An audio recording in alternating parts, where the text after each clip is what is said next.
Funciones: imagen directa e imagen inversa. Considere una función f de un conjunto A en un conjunto B.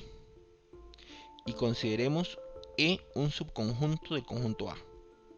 La imagen directa del conjunto E por f se denota como f de E y está definido de la siguiente forma. Es el conjunto formado por todos los B en el conjunto de llegada, tal que exista un A en el conjunto E, tal que A y B estén relacionados a través de la función. Note que todos los puntos celestes que cumplen esta condición son elementos del conjunto f de E, que es la imagen directa del conjunto E. Note que si A1 es un elemento en E, la imagen de A1 es un elemento de f de E, y así todo el tiempo con los elementos de E. Por esta razón, la imagen directa de E también se puede definir como el conjunto formado por todos los f de A en B, tal que A está en E, es decir, son todas las imágenes de los elementos de E. Obviando el hecho de que f de A está en B por definición, podemos reescribir el conjunto de la siguiente forma. Es decir, la imagen directa del conjunto E por F se puede definir como el conjunto formado por todos los f de A, tal que A está en E. Note que este conjunto es el conjunto de todas las imágenes de los elementos de E.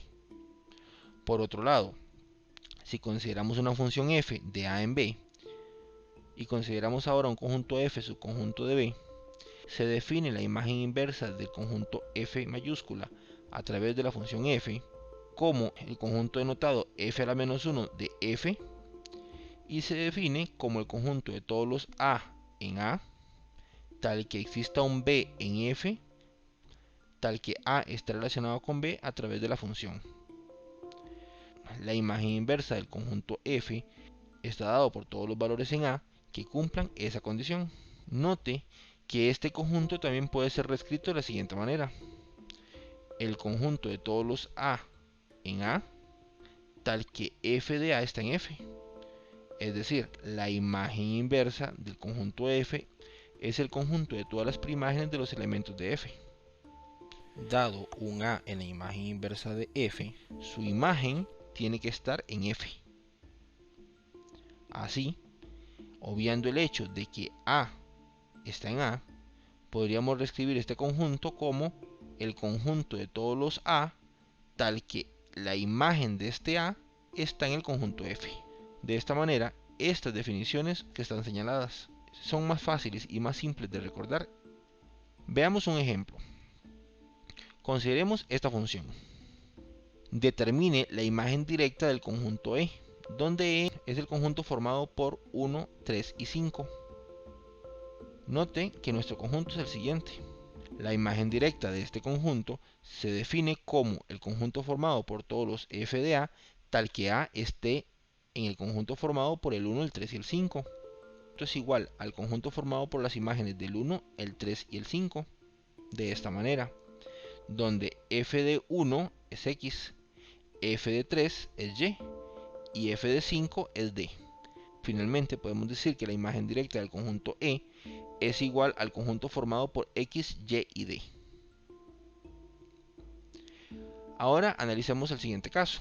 Determine la imagen inversa del conjunto f, donde el conjunto f es el conjunto formado por x, c y e. El conjunto dado es el siguiente. La imagen inversa de f se define como f a la menos 1 de f, que es el conjunto formado por todos los A, tal que la imagen de A está en el conjunto formado por x, c y e. Note que este A estaría en el conjunto de partida y su imagen debe estar en el conjunto F.